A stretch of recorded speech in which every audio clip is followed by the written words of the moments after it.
cheat on me with my student, steal from me, and then slander my reputation. Get ready to lose your job, future, and face jail time. Hello and welcome. This story is interesting, so watch till end. Preface. In other words, I was head over heels in love with my ex-girlfriend for 4 years. She's really beautiful and kind, and I adore her. She loved being the center of attention, and I did all I could to deliver it to her. Winter was the name I gave her, and she had a stupid nickname for me that I will not share with you. Overall, I was happy with the results. Aside from the fact that my grandparents left me a substantial inheritance, I made far more money than she did. The bulk of the stuff in her apartment belonged to me. Despite the fact that she resided in her own apartment, we live in a highly conservative country where love-in relationships are frowned upon. Among other things, she drove my car and used my laptop, which I provided. I had a lousy 32 LCD television, but she bought a 60 Bravia and then defaulted on the payments, forcing me to pay for it out of my own pocket. This was not a one-time occurrence, though, since she had a large amount of merchandise for which I was responsible. I admit that I was a doormat, blissfully naive of all the warning signs that were all around me. In any case, I happened to be at her place one day and borrowed her laptop in order to check my email. I couldn't remember her Wi-Fi password. She logged into her Gmail account, and just as I was about to check out, a Hangouts notification popped up on my screen, reading, "God knows how much I like the shape of your body. 7. The same park as before. It's late at night at my residence. Make sure to wear the garment that my name bought for you so that I may shred it to pieces." She probably deleted it since there were no further messages on that discussion head at the time she did. It was one of my classmates who had done it. WSS, a first-year student in my class who is just 18 years old, will serve as our mascot. I can't put into words what I was going through at the moment. An emotional roller coaster had just passed me by. I hurled her laptop against the wall and bolted from her flat. But I made the mistake of failing to gather any evidence, and they were scheduled to meet the next day, so I had a good chance of catching them red-handed. The following day, when I arrived to the location where they were meant to meet, I discover them kissing in my car. I knock on the glass, ask for my keys, and tell her not to disturb me any more in the future. She was crying and apologizing profusely. When I pleaded with WSS to take her home, he just bolted like his tail was on fire, leaving me speechless. I'll never forget the looks on their faces, the sudden pallor and the look of surprise on their cheeks. WSS had also forgotten to take his phone out of my car. Meanwhile, I'm receiving texts from her apologizing for her actions.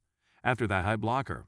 My r/relationships post did not include this information, since I spent the next 2 days drinking myself to oblivion, and they hung over me left a lot of foggy details in the post. So I decided to leave it out. I attempted to get in touch with my best friend, but he was away on business and I didn't want to disturb him while he was away.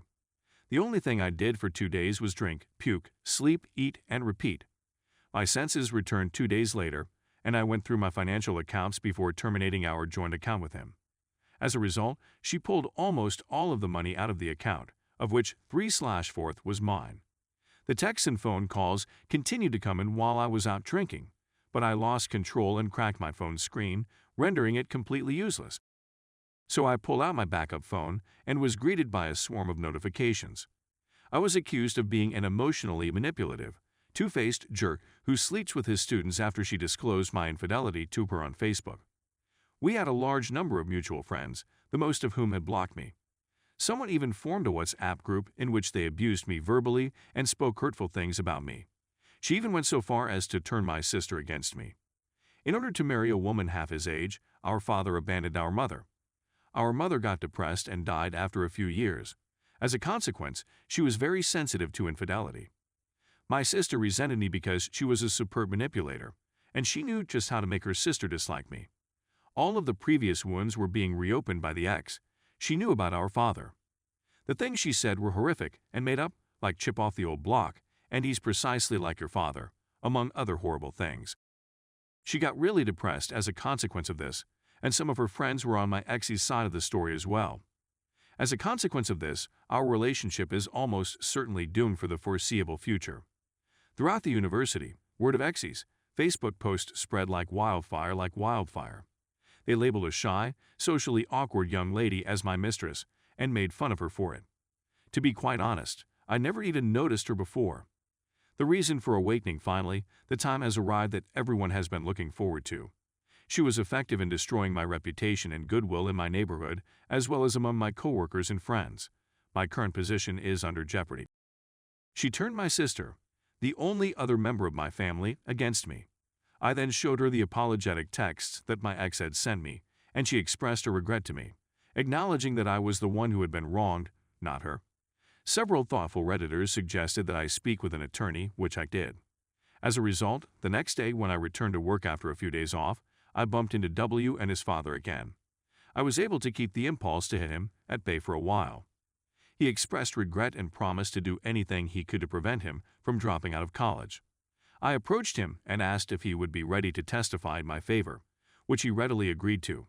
I did tell him that I would be unable to assist him since the situation was above my capabilities. As evidence of his cheating on me, he handed me screenshots of his discussions with his ex-girlfriend, demonstrating that she was the one who was cheating on me rather than the other way around.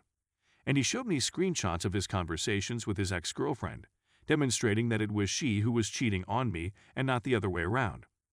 He said he would still testify in my favor, and he showed me screenshots of his conversations with his ex-girlfriend, demonstrating that it was she who was cheating on me and not the other way around. Sections 499, defamation, 500, and 504, defamation, of the Indian Penal Code were the subject of complaints I filed with the court, intentional insult with intent to provoke breach of the peace. In all honesty, the day of the hearing was the best day of my life since the end of my relationship, and I was overcome with joy. The court ordered her to be punished in addition to being chastised for making multiple nasty words about me and becoming enraged. A settlement outside of court was proposed by her attorney, which I gently denied, pointing out that she had undoubtedly fouled up more than just my life by doing so. It would have been significantly less costly, and I would have earned a little more money as a consequence, but she got the shaft. Despite the uproar, they were unable to cancel my contract due to the fact that it was for 5 years in duration. Instead, I was sent to a different university. However, I will have to travel a little more than I would want in order to earn the same amount of money and have the same benefits. She, on the other hand, is covered from head to toe with feces and waste material. In response to my reporting her to authorities, her employment as a librarian at the institution where I worked, she had a bachelor's degree in library science, was terminated. One of the reasons for this is that she was philandering with a student, and as a consequence, her prospects of finding work in the future have been diminished. Furthermore, she might face jail time under Sections 500 and 504, which could result in up to 2 years in prison, a fine, or a combination of the two punishments, and Indian jails, sheesh. She is, however, entitled to post a bond in lieu of imprisonment. W has been expelled from the club for violating the club's rules. The money she stole would be used to pay for her legal counsel, which would be paid for by the government. It was my closest buddy that went to her residence and returned my belongings to me. Among other things, the items included a futon, a refrigerator, an air conditioner, a laptop, various pricey gadgets, and a piece of jewelry. However, since the television is registered in her name, she would be able to retain it, because attorneys aren't cheap. She'd almost certainly have to sell the business in order to make ends meet.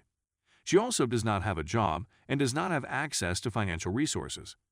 Given the fact that this is India, it should come as no surprise that the people who live here are deeply rooted in their cultures and beliefs. When she grows up, she will have to confront her parents, who are still persuaded that she is a virgin, about her